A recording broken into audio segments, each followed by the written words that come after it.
That battle had affected the surrounding topology, and caused great change to the ecosystem. A calamity which was later named the Scorching Tempest had occurred. No matter the conclusion, it was definitely a battle that surpassed human understanding.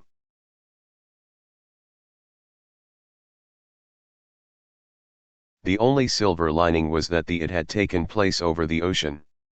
The heat had caused the sea water to evaporate, which formed clouds that brought forth heavy rain to the surrounding areas, but there was no major impact on land. If it had been over land, or worse, in close vicinity of a country, the scale of damage would have been catastrophic. But, there definitely was some damage. The marine life which inhabited that ocean region had been significantly affected, and as a result, the already huge sea creatures ended up evolving into even bigger, more terrifying sea monsters. With the creation of these sea monsters, this ocean region had become an untraversable region. As a result, the sea route was closed off, and even the airspace above that ocean region was deemed unsafe. This was the reality of the great damage that the scorching tempest had brought about. Among the central islands of the continent of eternal ice, was an area of sea that lay in permafrost. The surrounding skies were controlled by aerial demons that had become more savage due to being bathed Demon Lord Guy Crimson's magic. Because of that, and because one of the sea routes had ended up being closed off because of the calamity, there was a need to accelerate the establishment of a railway network and of transit gates for travel over the mainland. As this was part of Demon Lord Rimuru's motives, it was debated whether the events were part of the Demon Lord's strategy. Whether he wanted to gain total control of the land transport routes. It was a fact that the transport network prepared by the Demon Lord contributed to the advance of human technology. But was the calamity purposefully caused by the Demon Lord? This would become a hot topic of debate for historians of the future. But that this calamity was simply an amusing twist of fate, no historian could have predicted this culmination of events. The phrase reality is often stranger than fiction couldn't have suited these string of events better. Putting the debate aside, the cause of this calamity being a battle among true dragons would be made an undeniable fact by future historians. Feldera, comfortably soaring through the skies, tried increasing his speed slightly. Compared to when he was sealed, having better control of his magic now, his flying speed has increased. Quahahaha. Superb. This is a superb speed, he said, getting carried away. It felt comfortable. With the knowledge attained from the scriptures that Rimuru possessed, Feldera tweaked around with the logic here and there and produced good results. His magic circulated within his body, with no leakages. It was now possible to utilize magic of a much higher quality. Better results, with less work. Learning beside Rimuru, there were many things he wanted to try out. Doing as he pleased in his true form was prohibited, so he played around with Rimuru's followers while in his human form. It was a pretty interesting experience, being taught the logic of skills, from the old man called Hakura. Power was not to be simply released. Molding it, increase the concentration through focus, and then explosively releasing it on a single point. The true nature of Feldera's power was chaos. It was to release that near limitless magic into the surroundings, and attack with all his might. Even at just this level, it was possible to destroy just about anything, it was also possible to do almost anything. But, just that wasn't good enough. As it stands, there was a limit to how much power that could be released, it became impossible to accomplish more whilst wielding limited amounts of power. Which was why, suppressing power and living in human form, was the most effective form of training. And through that, Feldera learned how to use his power efficiently. Similar to the logic in moving arms and legs while in human form, there was also a set flow to control power while in dragon form, thus proficiency increased with better concentration. For Feldera, whose total energy levels are actually much higher than either of his two elder sisters, not needing to be conscious of the fact was impossible. And that was the gist of putting effort into combat styles, the reason to search for the efficient use of power. It wouldn't be something to be conscious of for beings that wield great power. Unconsciously learning how to control magic while playing around in human form, this resulted in Feldera gaining combat power incomparable to his past self.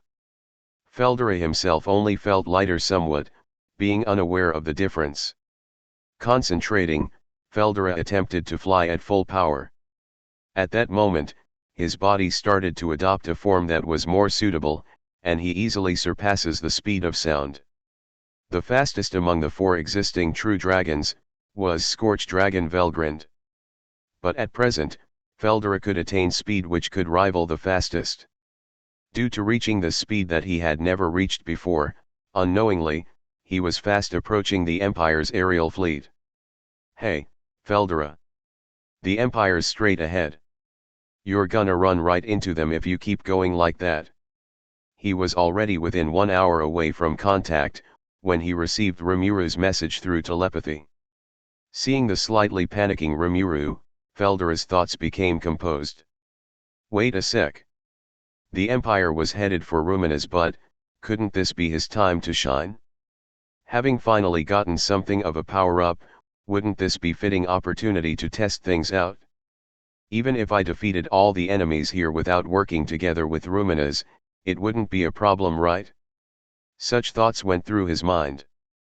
Quahahaha. Be at ease, Rimuru. Leave it to me. I'll repel that Imperial army. Wadash. Will that be alright? Yeah, no problem. This is a long-awaited chance to go all out. Don't worry, just watch. Saying that, he ended the telepathy message with Rimuru. From Feldera's perspective, Rimuru was always cautious. Even if he had a definite chance of victory, he always only started a fight when he was certain that there was no chance of defeat. That itself wasn't a bad thing, but it was also important to have more confidence in himself. Yes, he should be like his ultimate skill, Raphael. With the resolve to fight, now it was only a matter of time till the battle. To Feldera, the Imperial troops were nothing to be afraid of. Aiming to end the battle instantly, he increased his flight speed even more. The Empire's aerial legion came into view ahead. They numbered 300 ships. Not much of a problem. Maintaining his current speed, it felt like he could win just by ramming into the opposition while cloaked in hyper-energy. But, it's probably better to tell them to surrender first, so he stopped right before contact. Just the aftershock of him stopping mid-flight caused the airships at the front of the fleet to jolt immensely. Destroying the fleet seemed to be an easy task. Quahahaha. Fools of the Empire. I am Feldera. Storm Dragon Feldera. If you stop your invasion now, I will let you retreat peacefully. You may respond now. Feldera loudly proclaimed to the Empire through telepathy. This act of warning was something that would have never crossed Feldera's mind in the past. Living alongside Rimuru, not only his power but even his concept of thinking had changed. Well, the scriptures, manga, knowledge probably had more of an influence. On the other hand, the circumstances for the Empire differed significantly. The higher-ranking officers had already been informed of the fact that the entire army that was sent to subjugate the Great Jura Forest had been wiped out. As for the regular soldiers, they couldn't contain their restlessness after seeing Feldera, who wasn't supposed to be there. Despite that, none of them left their designated posts, set the defense barriers to the highest output, and awaited further orders from their superiors. It was a show of great discipline. As for their superiors, the Beast Corps Commander, Greatim, and Major General Xamd were located on the same airship in the middle of the fleet. This ship had a more luxurious build compared to the others, and had 300 of the remaining elite mages on board, which meant their defense barriers were of a higher quality. This much was expected for the ship of the leaders of the expeditionary forces. In addition, Velgrund was on board as well.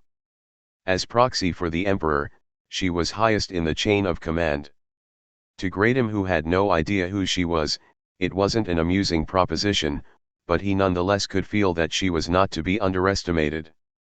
XAM spoke up in place of Gradim. The woman who called herself Grynd Velgrind took on that pseudonym was the person of highest authority right now. Although slightly displeasing, it was necessary to inquire about her opinion.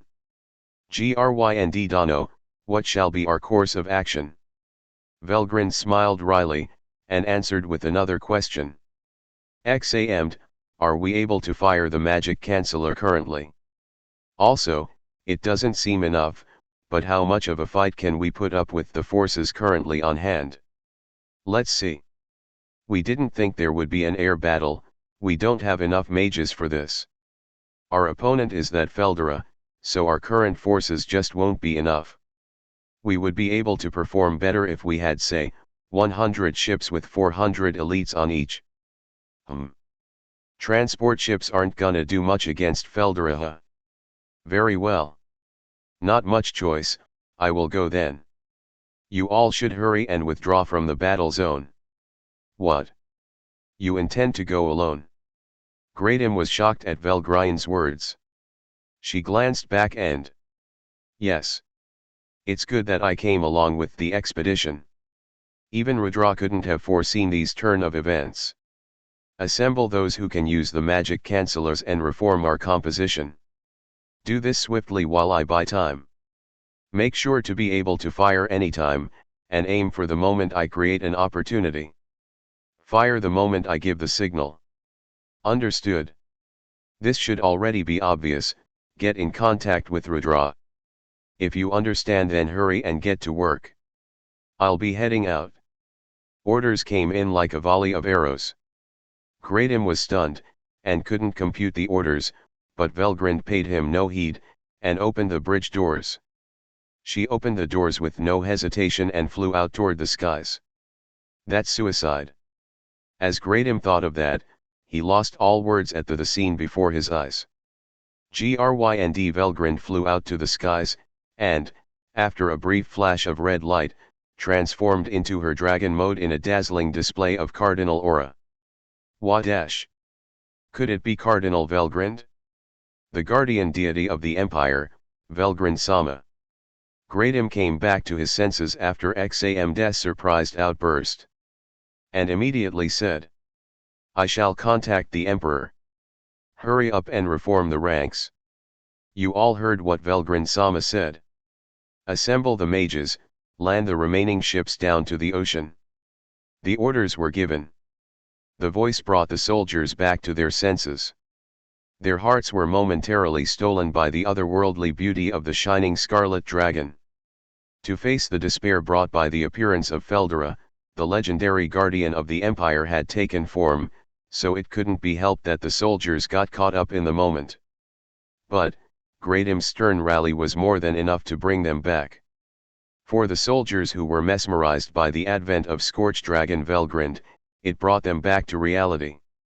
That's right. Our guardian dragon is with us. There's nothing to be afraid of. With Velgrind Sama on our side, there's no way we can lose. Morale rose instantly for the Empire soldiers. And they quickly began moving as per their orders. Having been a long time since returning to her true form, Velgrind looked around her. As expected, it feels comforting to be in her original form. Using magic perception as naturally as breathing, she analyzed the movements within the fleet. She felt no hesitation in the soldiers, so no problems there. As she looked ahead, Feldera seemed to be surprised and had gotten stiff. Yeah lol. The reason was obvious. He probably thought he could do a full sweep of the fleet with a single blast of his breath. A reunion of siblings since time immemorial. Before he was sealed, during the times where Feldera was out rampaging around, Velgrind was already Emperor Rudra's partner, and had laid dormant in the Empire. Being frozen by their elder sister Veltsard every so often, it had been 2,000 years since his last meeting with Velgrind. It was around the southern area of the Empire, where they last met. Their meeting had caused the emergence of a volcanic region, as the powers of the true dragons clashed. Though at that time both of them weren't serious at all, Feldera had caught a glimpse of the pinnacle of Velgrind's powers, and escaped with his tail between his legs. Despite having massive amounts of energy, Feldora was unable to efficiently use his power. That was why Velgrind didn't see him as much of a threat. It meant nothing by just having great amounts of energy if he couldn't use it properly. But this power was capable of overpowering her own. If it was properly trained, it could become an ace in this game. She would take her time to slowly teach him how to use his powers, after getting him onto their side. Now, anything could happen. Velgrind would pin Feldora down. Then, with the right opportunity, make full use of the magic cancellers and restrain Feldora. After that they would turn Feldora into one of their own with Emperor Rudra's regalia dominion. It would have taken a lot of effort to lure him out from under Demon Lord Rimuru, but the current circumstances were much more convenient. Though unexpected, this had become the perfect chance to bring Feldora to their side. The goal of defeating Ruminus to obtain the method of bringing up Holy Knights, the soul-rending system, would probably end up unneeded. It was possible to grasp victory in their game against Guy if they had Feldora, which removes the need to increase the number of sages as underlings. With this the board is going to change drastically. The end to their eternally drawn-out game felt within reach. A victory for Velgrind and Emperor Rudra drew closer. Back to the problem at hand, first was to capture Feldora. Making the best use of this chance, his capture was imperative in making their victory a reality. Velgrind slowly flew towards Feldora, with these thoughts. Feldora was perplexed. Despite successfully running away from his elder sister Veltsard, he now ran into his other elder sister. What's up with that? He felt. Due to how shocked he was, many of his movements were stiff. It was time to get serious. It would be difficult to escape. The reason was simple: Velgrind was the fastest among the true dragons. With a polished battle style, one could feel she was fast just from her appearance.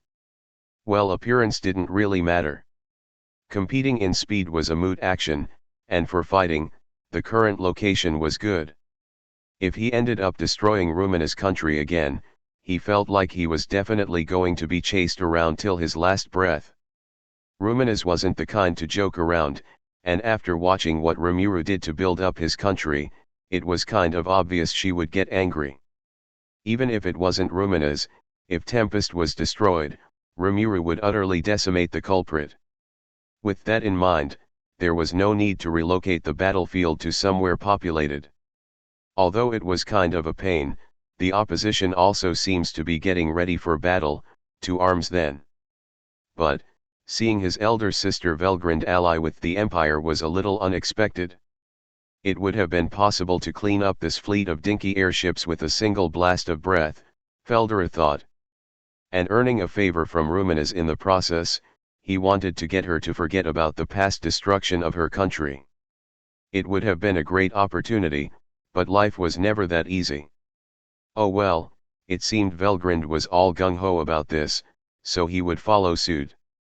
Although they had never duked it out in earnest before, he felt that Velgrind slightly had the upper hand. But that was all in the past now.